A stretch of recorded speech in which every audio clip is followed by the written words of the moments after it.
Vayamos haciendo un lado, tu color y mi color, tu color y mi color. Vayamos haciendo un lado. Vayamos haciendo un lado tu color y mi color, tu color y mi color. Vayamos haciendo un lado. Ya no tenemos razón para ignorar el amor, para ignorar el amor. Es tiempo de reflexión. Good afternoon and welcome again. Bienvenidos. This is Las Noticias from the Border. I'm John Fanistel, Executive Director at VIA International. And on behalf of the VIA International team and VIA Cafe, our online platform, we welcome you. Thanks for joining us. It's going to be a lot of fun today. I'm really looking forward to talking to Ana Teresa Fernandez and Jason Wells, our guests for today. And I'll introduce them to you in just a minute. But I do want to first just begin with a brief shout out and word of thanks for the life of Ruth Bader Ginsburg. I don't know about you, but that death really hit me hard, and I think I felt a great degree of mourning. And you know, her legal career, Ruth Bader Ginsburg's legal career, was forged in the fight for equal rights, especially equal rights for women. But she was really a champion of equal rights in so many ways. And I couldn't help this weekend but think of the many, many cases that are either coming before the Supreme Court or have been before the Supreme Court in the past that, you know, her loss will really be felt. I think of, you know, the struggle to reopen asylum claims. I think of the struggles of families to be reunited, you know, with their loved ones. I think of the waiver authority that the Department of Homeland Security has to build border walls willy-nilly all over the place, like they're doing right now in Arizona on Tohono O'odham lands and at the Oregon Pipe Cactus National Monument. Walls are just being thrown up without any protection of law because of this waiver authority that was upheld by the Supreme Court. And I've heard from a number of people, a number of dreamers, people with DACA, you know, how fragile that status is. People with deferred action for childhood arrival. And, you know, a lot of that depends or may well depend. We'll see, you know, what happens under a new administration, but a lot of that may depend on the balance in the Supreme Court. So I've really been thinking a lot about her this weekend. I just wanted to lift her name up. Some of you perhaps have been reading, as I have, in the Jewish tradition, you don't say rest in peace. But the emphasis on, you know, a righteous life, a life well lived. And also in some branches of the Jewish family tree, as I understand it, there's a sense that somebody who dies on the eve of Rosh Hashanah, the new year, has achieved the full measure of the year and in some ways a full measure of life. And, you know, I think of her as an exemplary person in that regard, who got so much out of her life and accomplished so much for others. So I wanted to just lift her name up. I invite you to join me in you know, taking a moment to pause in appreciation. And as I heard it articulated by a woman named Molly Conway, to say, may her memory be for blessing, may her memory be for revolution, may we become a credit to her name. And so I from the borderlands, we want to shout out appreciation for Ruth Bader Ginsburg. All right. With that, it's my pleasure now to introduce you to our two guests for today. I'm going to ask each of them to just say a few words about what they're working on, que hay de nuevo, as a way for you to get to know them. And then I'll put them all together, and the three of us will have a conversation about specifically about borders and what borders are meant to stop and what they're not. And I wanted to first start with Ana Teresa Fernandez. Ana Teresa's work explores the politics of intersectionality through time-based actions and social gestures, translated into a variety of media, paintings, digital expression, and so forth. I know Ana Teresa because her mother is one of my favorite people in the world, Maria Teresa Fernandez, who's here with us on the Zoom call today. And Maria Teresa is one of my close friends and collaborators at Friendship Park. And I've gotten to know Ana Teresa just a little bit because some of the work she's done has been on the Mexican side of the wall down there at Friendship Park. But Ana Teresa, welcome to Las Noticias from the Border, and ¿qué hay de nuevo? What are you working on? Thanks, John, for having me. I really appreciate it to be here and on this platform. And I don't know if you can pull up the PDF. Yeah, let me work on that. One of the things that I was involved with before the pandemic was with a group called Art in Action for civic engagement, to helping with the census, as trying to especially target the Latinx community here in the Bay Area and a little bit beyond. And so they asked me to come up with a campaign to specifically be able to address that audience, to be counted. And so we were talking about issues of, and with my work a lot is always, there's issues about visibility and invisibility, as you see an image on the right, that's erasing the border, which I did on the border. But one of the things that happened was when I met an artist, Arlene Correa Valencia, back in 2017 in Aspen. I was teaching her. She's an undocumented migrant who was on scholarship doing a workshop that I was teaching. And we kept in touch because she lived here in the Bay Area. And through the beauty of social media, one day she posted, you know, I'm so sick and tired about being spoken for, because a lot of undocumented migrants do have a voice and people just don't allow us or don't provide us a platform. And so I reached out to her and I said, you know, if you could say something, what would you say? And she said, we're not invisible. And so I sewed her, I sewed that phrase onto a sweatshirt, onto a hoodie that she gave me, and she provided me this like high-vis hoodie. If you can scroll to the next page, please. And so when I sewed it on, I realized that there was, because she was working with this, all these colors that were from migrant workers from her community, especially in Napa, the day laborers and night laborers that do the grape picking. We then began working with and like upscaling the design to make it look very like formal, like essential worker attire, but using this, we're not invisible, somos visibles. And we took this to Art in Action as a way to try and incite and elicit curiosity and wanting to participate with the census. So we came up with this project, and we actually got funding from Levi's. The company Levi's really liked this idea, so they gave us funding to buy a lot of these sweatshirts, so we would hand make them. The thing that happened was the pandemic occurred, and so we went the mail route. We asked people to send in their ballots of the filled out census form, but Arlene and I were still not really happy with not targeting who we wanted to, because of the lack of, most often they don't have technology, or they're illiterate. And so we got on the ground and started going into different communities.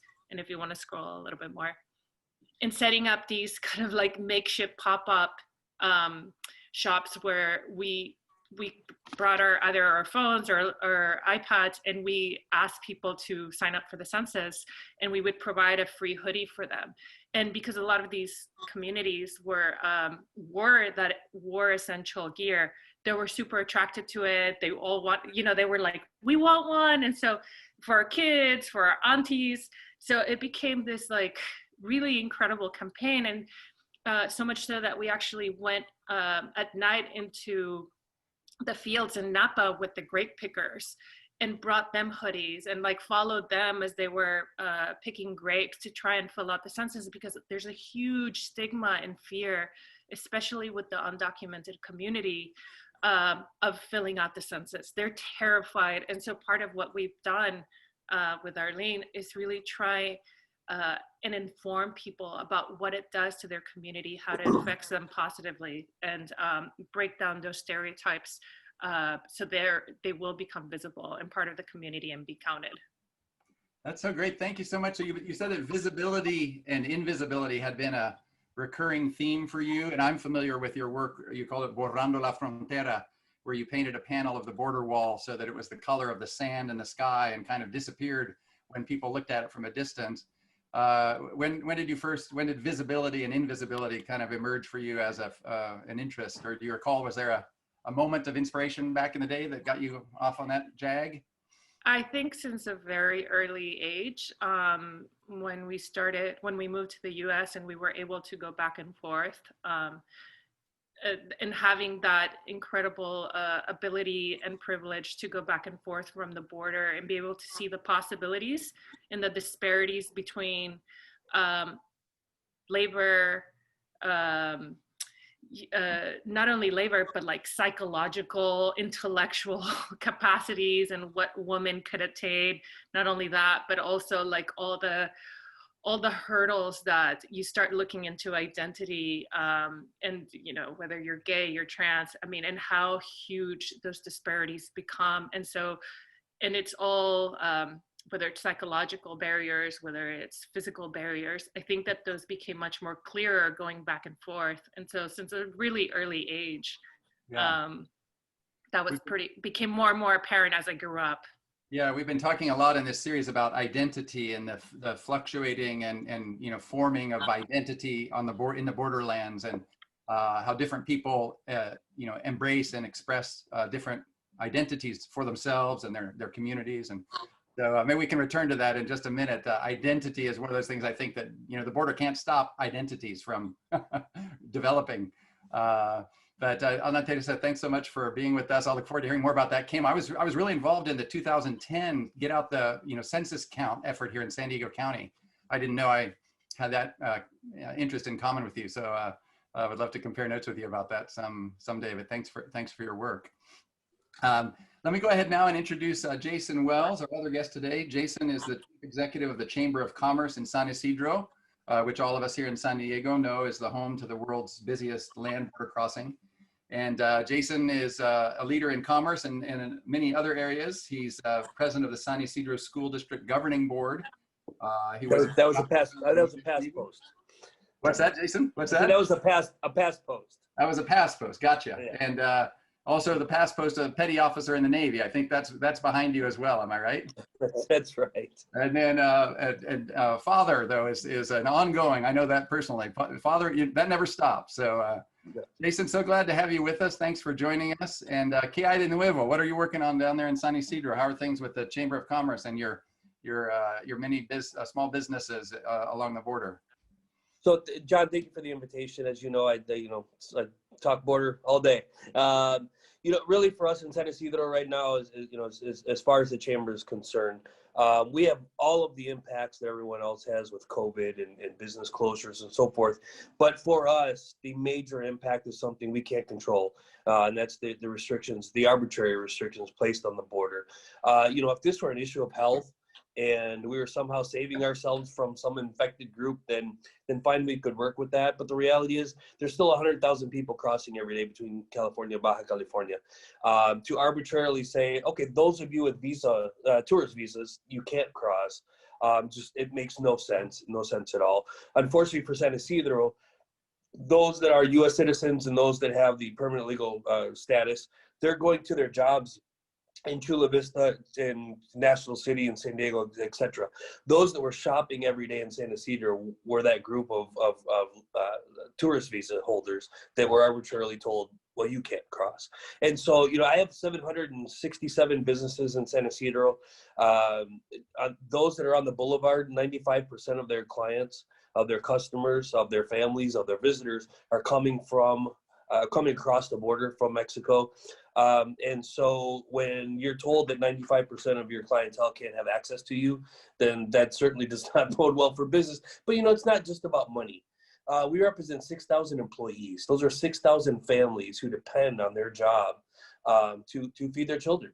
It's when CBP started talking about essential trips and essential jobs, I said something at the time that I still believe in 100%.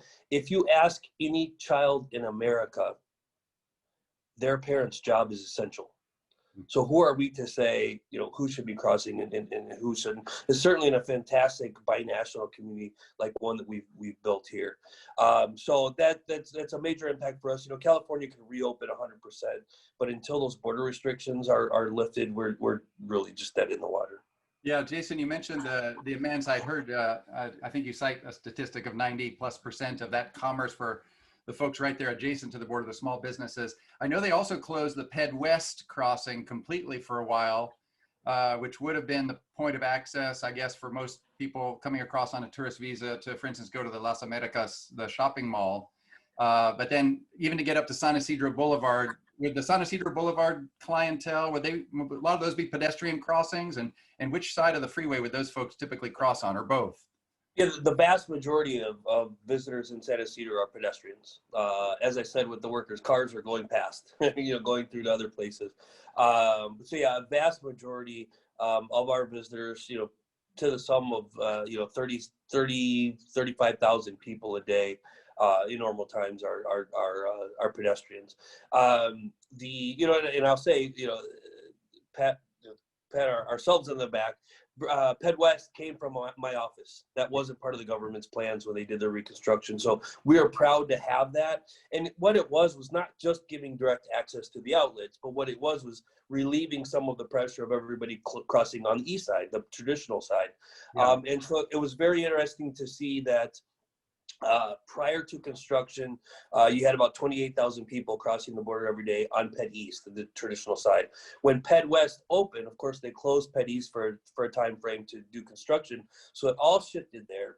Then when Ped East immediately opened, then you probably had about 18,000 and 12,000. 18,000 going on Ped West still, 12,000 going Ped East. But very shortly, within a year from that came back up, and now these numbers are increasing, which is why the math doesn't add up. It's because more and more pedestrian crossings were happening, but it got back to where the traditional crossing, Ped East, San Ysidro Boulevard, was the majority crossing. And so right before the pandemic, we were getting about 35,000 people. I want to say about 18 and 17. Yeah, so it really was it was increasing capacity at every turn, both pedestrian and vehicle. That it's really a flow of water, if you will, having to get funneled through a very small pipe and trying to expand the pipe size. Is that an analogy that works? Yeah, I use that all the time, the hose. Because I did have a lot of small businesses on the boulevard saying, oh my God, if you make it so easy for them at Las Americas, we're going to lose business.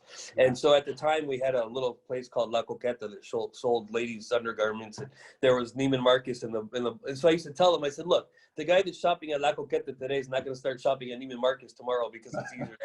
They're apples and oranges. Which is why it was so important that the balance did come back to Ped East. But I used to tell them, as you just said, the border crossings, they're like a hose.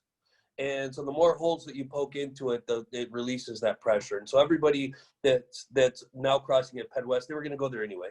So it gets them out of the line that was going to Ped East. Yeah. Which was working great until about a month ago, which I think. Right, yeah. As with so many things, yeah. I mean, and I know February right now feels like about 3 years ago to me. I don't know about you, but man, the time warp of this pandemic is really extraordinary. So, well, great, Jason, thanks for joining us. And I'm going to bring Ana Teresa into the spotlight. Not sure that you two knew each other, but when we figured out this date worked for both of you, I really liked the combination because it brought the business and the worlds of business and art together. And the theme that occurred to me was just this theme of the porousness of the border. And I'm thinking partly about, the things that are so much in the news these days. So when people from distant to the border they're reading about maybe temporary closures at the port of entry or the virtual elimination of asylum, claims at the San Ysidro, or the mad dash of the Trump administration to build, X number of miles of wall so they can claim that, in their election campaign. But the idea that the border somehow, can be hardened is kind of a big part of our U.S. policy, has been for a long time, and is especially so now under the Trump administration. But of course, those of us who, familiar with the border know how porous it is, how much back and forth there is. So I'm just curious, either of you, when you find yourself talking to somebody who's far removed from the border, somebody who doesn't really know anything about the border at all, how do you describe life on the border in this regard? How do you try to convey to them the porousness of the border? I was going to let her go. I'll just say I often, a lot of our work is done in Washington, D.C. Because again, port of entry issues are federal issues. So what I often tell folks is I said, for us to go to Mexico, this isn't some trip you save up and pack for. And for us, it's like in the D.C. area saying that I'm going to go from Maryland to Washington or from Washington to Virginia. It's literally crossing a street. And that's all that's all that is for us as far as the logistics side. And I'll let you talk more. Yeah. Teresa, how do you do that when somebody hears you were raised around the border, or how do you talk about it? I think it's hard for them to understand. I mean, we moved when I was 11 years old. So our first school that we went to, I think it was probably about 70% of those students were from Tijuana. So they were crossing the border every single day. And then we went to swim practice where the huge majority of the team in the afternoon would cross after their school in Tijuana, would come and practice swimming with us. And then go back. And so there's these, and you would hear the stories about, oh, no, today was great. It was only an hour and a half. Oh, so quick.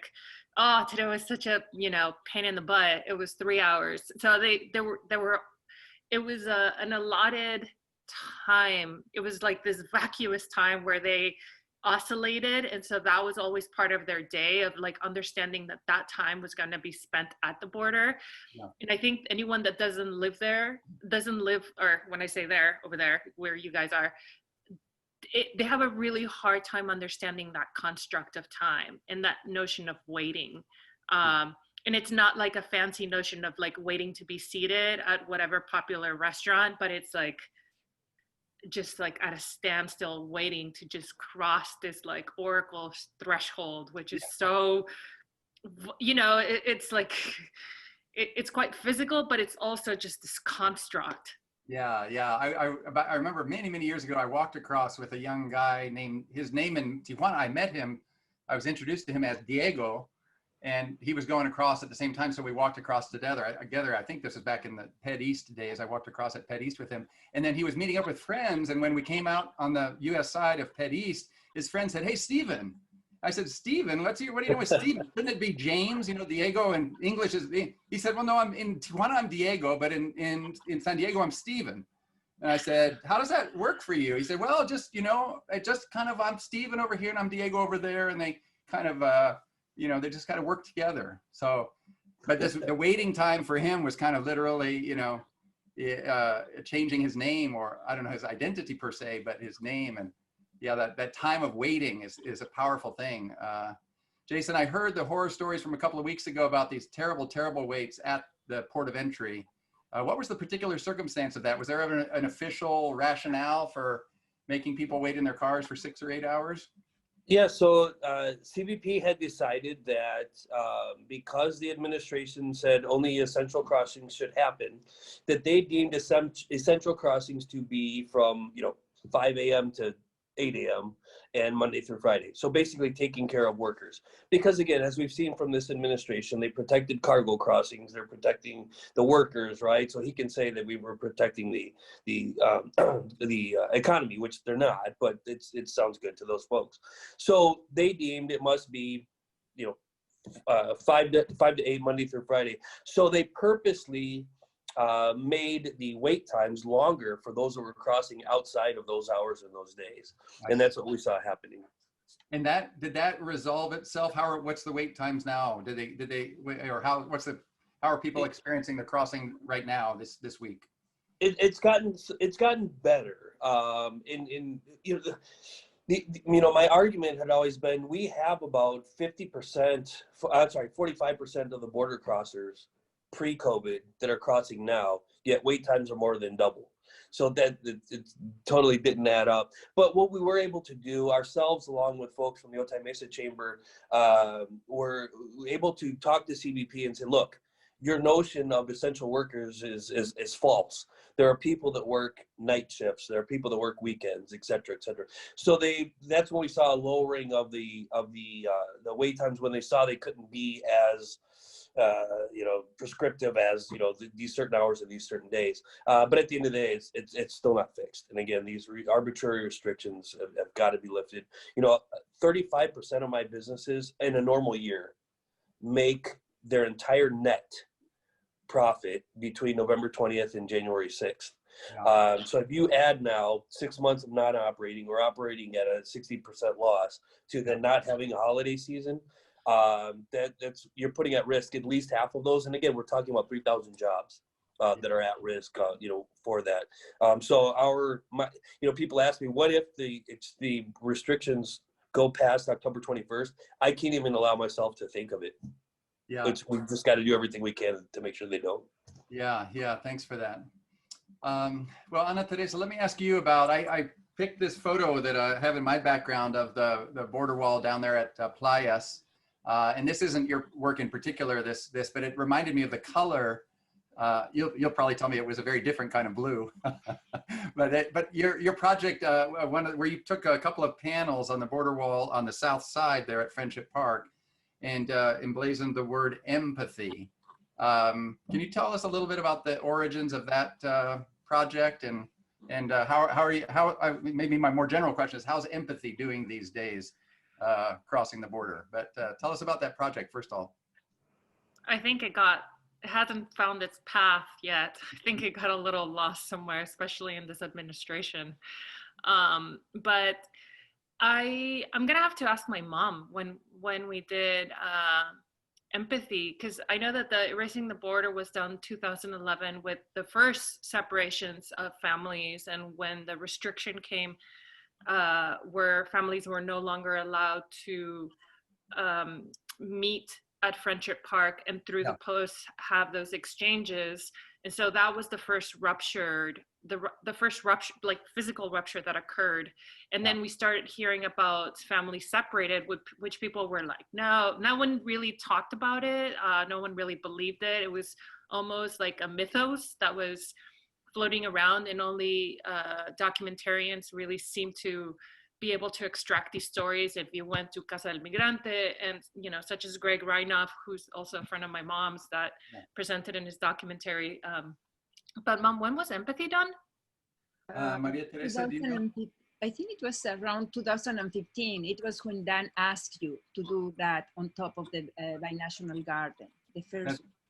Those panels are right above the binational garden, aren't they? Yeah, but I think it must have been a little bit before 2015. I'm assuming like 2014, 2015, before Trump. It was definitely before Trump. But it was an invitation from Dan from the Binational Garden, who asked if I would want to do something right above the Binational Garden. And the only thing that occurred to me was to extend, instead of doing a whole panel of skies, such as the Erasing the Border piece, it was bringing that same tonality of the sky, but writing empathy, because at that moment, even during the Obama administration, it felt pretty imperative and something that wasn't really being recognized, especially for that space, as he's come to be known as the chief in what is his Deporter in chief. Deportation in chief. Deporter in chief. Yes, exactly.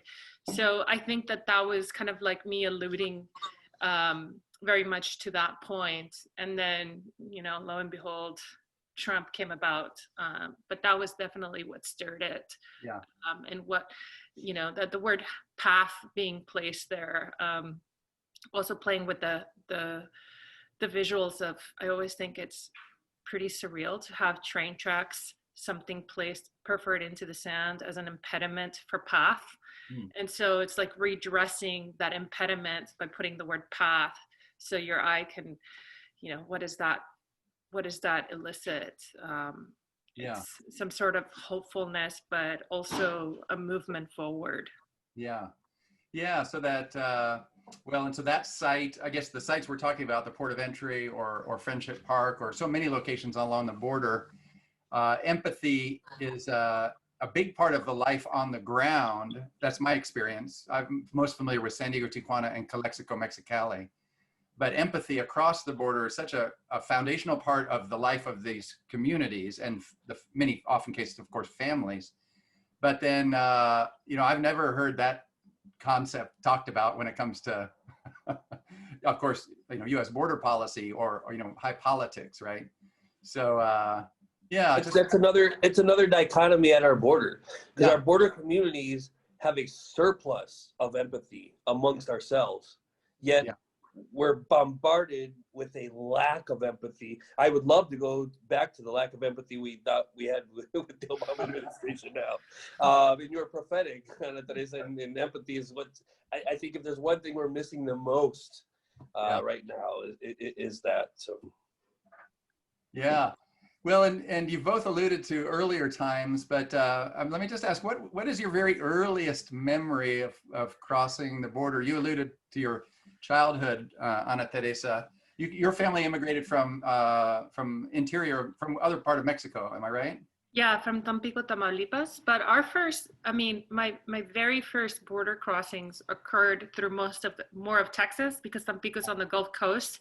So if you go directly up, we had some of our swim meets competitions that occurred in McAllen or Harlingen, and so our first crossings were actually on a bridge.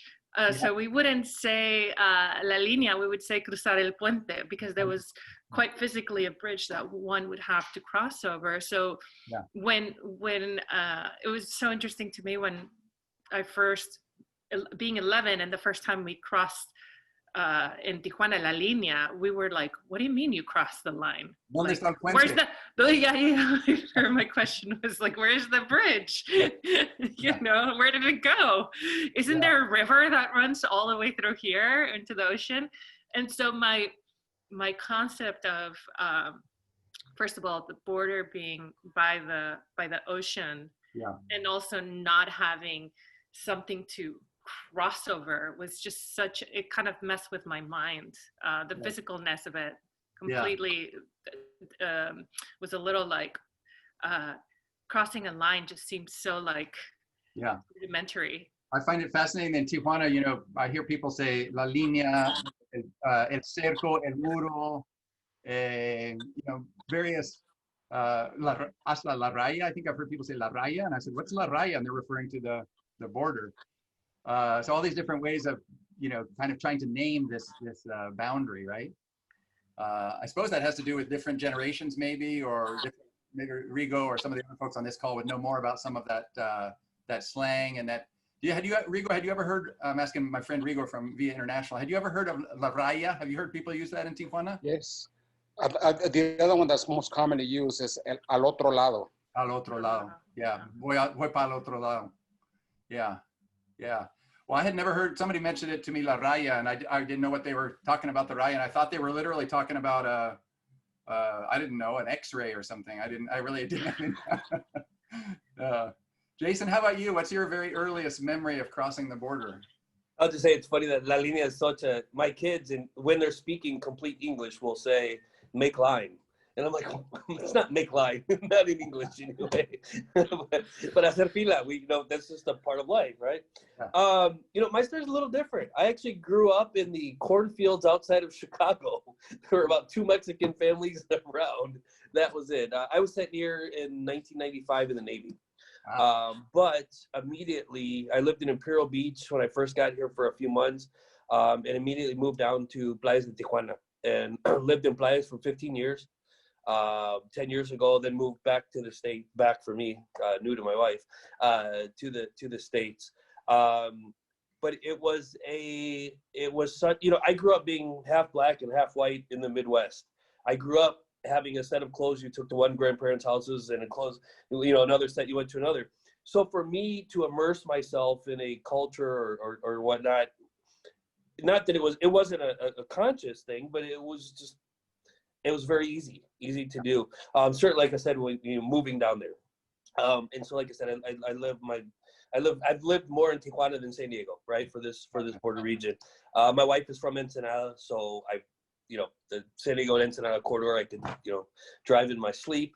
But we truly take advantage of the best of both worlds. And so now I have, 4 beautiful children that are multicultural, bilingual, but I'd say multi-empathetic, going back to that term on Teresa, to all the, and I think it's a beautiful thing to have right now, because as I said, empathy is really what we're missing. Yeah. Well, thanks so much. I'm going to close with a double-barreled question. Either one of they're both big barrels, so do with them what you want. But I was, as I was thinking about the two of you together, I was thinking, well, neither of their work is expressly partisan, but it's inherently political. Both of you are mixed up in the worlds of politics by the virtue of the kind of work you do. And so I'm curious to know how you're feeling, just, how you're doing in this crazy election season, first of all. That'd be part one. But part two would be, what's a hope or a dream that you have for after the election, for another or a new day in the life of the borderlands? Yeah, how are you feeling about the high season of politics we're in, and what's a hope you might have for the future? Either of you want to tackle one of those? Ladies first. I, especially this week, I have to say that 2 days ago, I felt, even though I've been incredibly active since the pandemic started, I think that there's a thing that we are, as artists, are trained to kind of like matrix. And when I say matrix, I mean that moment in the movie where he gets shot and he's like bent over halfway and like skimming through all the bullets. That's definitely the hustle of our life, is always trying to figure out. So when the pandemic hit, it's like we just, and I say we, a lot of artists and myself, just kind of jumped to our feet and started recreating or realtering and getting out of institutions and putting our work into communities in a way that was, within the safety measures, but trying to be most tactical. But I have to say, 2 days ago, I just felt like a big blow with RBG's passing. I think that was the moment where I was like, and she was so smart to leave us at a time that would place all the responsibility on us, and not just like get everyone off that responsibility until she passed, onto the next term. It's like the responsibility is really on us. So I think that I'm feeling like I'm not giving up at all. And I think that matrix thing is still happening. And we're trying to do everything we can. And I think for the hope of the future, it's just like, something's got to change, and especially around the border. I think that empathy and visibility and humanity, I think that there needs to be huge injections of humanity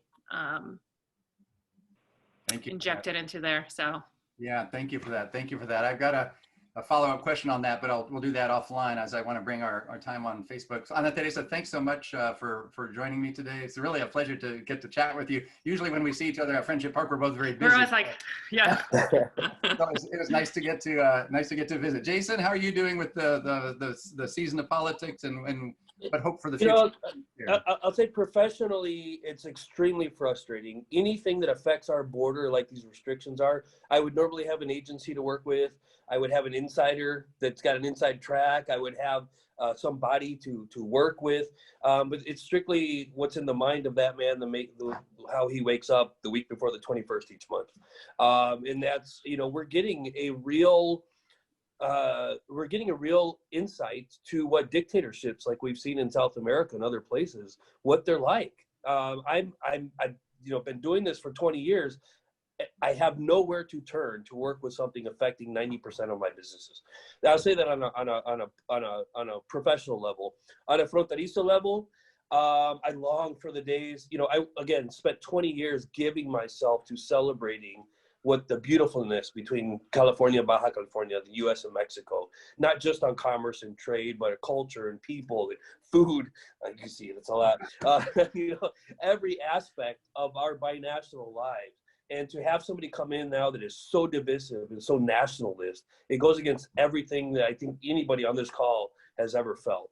And then on a human level, it's a hurt feeling that, you know, I've talked with old friends that are conservatives, and they complain about, or they talk about where Trump's going to help them is, you know, they talk about things like loopholes in the healthcare system, that they have to pay more than somebody who makes less, and this and that. And I would understand that in normal times, but it hurts me that you would allow this man to destroy our country the way he's doing that because he can help your healthcare payment, or help you on taxes, or lower your taxes, or, you know, I long for the days when we thought W was evil. I mean, you know, he looks good right now, you know? He looks like such a kitten. So anyway, that's I hear you. Well, Jason, thanks for your work, and hang in there, and thanks again for joining us today. I'm actually going to just take the spotlight off of the two of you for just a second, so I can get our other people into the picture, and so that they can join me with a big round of applause. And just as a way of saying, join me in saying thank you to Ana Teresa and Jason for joining us. And folks who are here with us on Zoom, if you want to stick around for a minute, we'll just ask a few final questions before we go. But I'm going to sign off by saying thank you for joining us. Gracias por acompañarnos here at Las Noticias from the Border. And on behalf of the team at Via International and the Via Cafe, we'll hope to see you next time.